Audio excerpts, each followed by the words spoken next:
Bonjour à tous et bienvenue sur la chaîne MyScolae Prod. Cette chaîne a pour but de faire des vidéos explicatives, éducatives sur le matériel audiovisuel utilisé dans les différentes écoles du groupe Scolae. À travers cette vidéo, nous allons déjà nous intéresser au logiciel MyScolae Prod disponible via votre compte MyScolae sur internet. On se retrouve du coup sur le site MyScolae Prod. Une fois que vous êtes connecté avec vos identifiants MyScolae, vous allez avoir accès à cette page. Pour déverrouiller le compte, parce qu'actuellement il est bloqué, il faut du coup rentrer la carte d'identité. Donc juste ici sur ajouter un fichier, on sélectionne la carte d'identité, transférer. Une fois que c'est fait, on va pouvoir envoyer nos documents juste ici.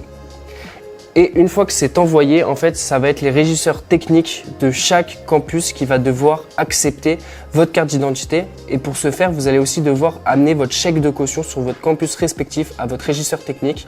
Une fois qu'il aura ces deux éléments en main, la carte d'identité et le chèque de caution, il va pouvoir du coup activer votre compte. Une fois que vous avez mis sur le logiciel votre carte d'identité et que vous avez ramené au régisseur technique votre chèque de caution, eh bien votre compte sera activé par celui-ci. Il se peut qu'il y ait certains bugs, etc. lors de votre acceptation. Donc n'hésitez pas à vous déconnecter puis reconnecter votre compte pour que ça puisse réactualiser le site. Là pour l'exemple, du coup on peut voir que j'ai plusieurs campus, Grand Jobel, Montrouge, Ranelagh ou Vaugirard. Pour l'exemple, je vais prendre le campus de Vaugirard. Le site de réservation se présente comme ceci.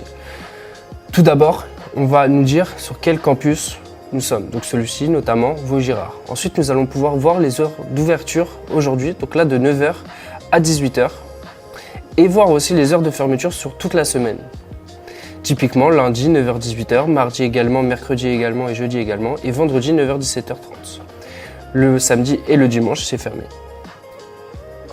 Ensuite, il y a des conseils et des contacts pour pouvoir récupérer le matériel.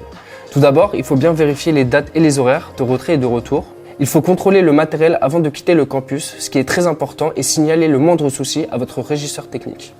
Nous avons également l'adresse du campus et s'il y a un retard ou un problème, vous avez le contact du régisseur. On va s'occuper de la partie pour réserver le matériel. Tout d'abord, il faut sélectionner sa date. Donc là, typiquement, je vais prendre le 19. On voit qu'en fait, le 16 et le 17, c'est impossible de cliquer par exemple sur le 17 qui est demain, car il y a un blocage dans le site. Chaque commande doit être effectuée 48 heures avant maximum la date de retrait. Donc, typiquement, là, je suis mardi, je veux le retirer, je pourrais le retirer que le jeudi 18. Je ne pourrais pas le faire avant. Donc si par exemple je prends le 18 septembre 2025, que je le sélectionne, je vais choisir mon horaire. Donc disons que je récupère le matériel à 17h30 et que je le rends, disons, le 23, donc dans une semaine, à 15h30. Donc là, je viens de sélectionner ma plage horaire. Une fois qu'on a choisi nos dates, on peut réserver notre matériel. Donc là, on va partir sur quelque chose d'assez simple. Donc une caméra, un micro et un panneau LED. Voilà. Comme ça, on a fait son, image, lumière. Donc pour ce faire, on a plusieurs moyens de rechercher ce dont on a besoin. Donc ici, dans catégorie, on peut du coup sélectionner caméra, objectif, audio, éclairage, machinerie, etc. On a toutes les catégories. Je vais commencer par prendre une caméra. Donc dans catégorie, on va dans caméra et boîtier. Et ensuite, on va pouvoir sélectionner notre caméra. Donc typiquement, je vais prendre la Blackmagic 6K. On peut voir qu'il en reste deux. Ça reste tout de même anecdotique, dans le sens où là, on a du coup un tableau. On peut voir les disponibilités de cette caméra en question. Il faut bien prendre en compte que ça reste vraiment une indication et pas forcément une vérité. Ce n'est pas parce que c'est écrit que c'est disponible que ce sera forcément disponible sur vos dates. Il se peut qu'en fait, il y ait des événements, des masterclass de dernière minute qui ont été prévus et le site n'a pas été encore mis à jour. Donc voilà, prenez-le vraiment comme indication et pas comme une vérité absolue. Dans tous les cas, quand vous allez faire votre réservation, votre régisseur va l'accepter ou non en vous disant les contraintes qu'il y a avec du coup son agenda actuel. Donc la Blackmagic 6K m'intéresse, je vais donc l'ajouter au panier. Une fois que c'est fait, je vais aller prendre un micro. Donc on va aller dans Audio. Et je vais prendre par exemple l'Audio Technica AT897. Donc je vais également l'ajouter au panier. Hop. Et on va aller se prendre une petite lumière. Hop. Disons peut-être celle-ci, une mandarine. Et voilà, j'ai pu tout ajouter. Il y a également plusieurs choses sur le logiciel. Donc là, on va pouvoir par exemple réserver un ensemble. Ce qu'on appelle un ensemble, en fait, ça va être des kits faits par vos régisseurs techniques que vous allez pouvoir avoir à disposition sur le site. Donc là, par exemple, c'est le kit de base interview. Et en fait, vous allez pouvoir cliquer pour réserver ce kit-là de base. Donc il y aura par exemple interview, fiction, etc. Ce qui sera beaucoup plus simple qu'aller sur tout le site, réserver un à un. En fait, il y aura des kits un peu préfaits. Ça, c'est en développement. Du coup, ça va arriver très rapidement. Voilà, je préfère vous le montrer quand même. C'est pas abouti, mais ça va arriver très prochainement. Comme les locaux, en fait, là on peut voir qu'il y a les locaux par exemple du campus de Vaugirard, donc avec la salle radio. Donc en fait vous allez pouvoir aussi demander une réservation. En fait ce n'est pas parce que c'est comme le matériel, ce n'est pas parce que vous réservez pour cette date que c'est bon, c'est acquis, c'est réservé. En fait le processus va être de demander une réservation via le site. Votre régisseur technique, du coup, se chargera de regarder sur G-School, etc. si la salle est disponible, s'il n'y a pas de cours ou autre. Et ensuite, du coup, vous acceptera cette réservation-là. Ce qu'on peut faire, il est possible en fait de, par exemple, réserver la salle radio dans la même commande que le matériel. Et ensuite, le régisseur technique se laissera le droit de valider soit le matériel, soit la salle radio, ou bien les deux. Mais rien n'oblige de faire deux réservations différentes. Une fois que c'est fait et que je suis content de ma réservation, je peux cliquer sur « Confirmer la réservation » tout en haut à droite. Une fois que je suis arrivé sur mon panier, je vais pouvoir voir plusieurs informations, donc notamment la référence de la caméra, les annotations faites par les régisseurs techniques, les dates d'emprunt pour chaque objet. Et ensuite, ici, ça va être la partie à compléter pour finaliser ma demande de réservation. Donc on va commencer par la fonction. Donc si on est étudiant, intervenant ou alumni, donc dans ce cas-là, on va dire par exemple qu'on est étudiant. Ensuite, on sélectionne l'école. Donc là, par exemple, je vais mettre l'ISFJ. Je vais choisir aussi mon année d'études. Donc disons que je suis en 5e année. Vous allez mettre votre filière. Donc là, je vais mettre par exemple audio. Ensuite, type de projet, du coup, ça va être projet personnel, donc hors école, un séminaire ou alors un travaux pratique. Donc là, partons sur le principe que c'est un séminaire.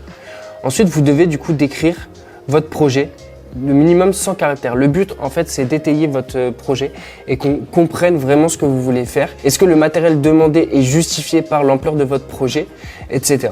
Il faut vraiment le détailler pour qu'en fait, le régisseur se dise « D'accord, déjà, il sait maîtriser le matériel qu'il demande, qu'il veut réserver, notamment pour un projet hors école. » Et ensuite, se dire que qu'on vous prête ce matériel-là pour une raison, c'est que vous êtes obligé de le faire. En fait, c'est pas que vous ne demandez pas par exemple une Cobb 600 alors que vous pouvez le faire avec une minette, typiquement. Ensuite, vous pouvez mettre aussi le lien de votre projet, un drive, etc. vraiment pour en apprendre un peu plus, ce qui permet aussi de pouvoir nous adapter par rapport à vos projets, etc. en termes de matériel. Et vous pouvez aussi rajouter une note. Donc typiquement, j'ai besoin d'une mandarine, elle n'était pas disponible. Est-ce que vous avez une solution, un backup de secours ou autre? Voilà. Une fois que c'est fait, vous allez pouvoir venir signer. Donc là, voilà, bon, je vais faire une signature et vous allez pouvoir du coup sauvegarder. Une fois que c'est sauvegardé, votre demande de réservation a été envoyée. Là, il faut attendre du coup l'approbation des régisseurs techniques pour qu'ils puissent du coup vous donner l'accord ou non pour réserver ce matériel sous ces dates-là. Généralement, c'est traité maximum en 48 heures. Une fois que c'est fait, si vous avez besoin d'un matériel qui n'est pas disponible sur votre campus et que vous avez accès à d'autres campus, en fait, vous pouvez faire de nouvelles réservations sur les autres campus. Si par exemple, là, j'en ai fait une pour Vaugirard, eh bien, il faudra que je me déplace sur Vaugirard pour aller chercher le matériel. Si je veux aussi du matériel de Grand Jaubel, eh bien, je devrais faire une nouvelle réservation pour Grand Jaubel sur le campus de Grand Jaubel et aller le chercher directement là-bas. Il faut aussi noter que en fait, quand vous allez venir chercher votre commande, vous aurez un petit QR code à présenter au régisseur technique qui le scannera, qui pourra du coup avoir accès à votre réservation. Et une fois que vous avez bien vérifié le matériel, que vous êtes sûr de partir avec tout ce dont vous avez besoin, etc., il vous fera signer sur une tablette le fait que vous ayez bien récupéré la commande et que du coup, maintenant, c'est votre responsabilité d'assurer le matériel jusqu'au retour dans la régie technique. Nous avons donc fait le tour de MySchool et eProd. C'est assez simple à prendre en main. Il faut bien penser à mettre sa carte d'identité, ramener son chèque de caution à son régisseur technique sur son campus et ensuite vous pouvez réserver du coup pour un campus à la fois et allez bien chercher votre matériel sur le campus et vérifier votre matériel dès que vous allez le chercher. Nous avons donc fini de présenter le site MySchoolAProd. J'espère que ça a été intuitif et bien expliqué. Donc n'hésitez pas à poser vos questions dans l'espace commentaire si vous avez la moindre question. N'hésitez pas aussi également à contacter votre régisseur technique sur votre campus si vous avez un blocage ou un problème lors de votre identification ou de l'acceptation des documents. Vous pouvez aussi me proposer des idées de tutoriels que vous aimeriez retrouver sur la chaîne pour notamment par exemple des stabilisateurs, des caméras, de la lumière, etc. Je vais sortir des vidéos par rapport à ça, mais si vous avez des besoins ou autres, n'hésitez pas à les poster aussi en commentaire. Et vous retrouverez également du coup dans la description le lien de MySchoolAProd pour pouvoir réserver votre matériel.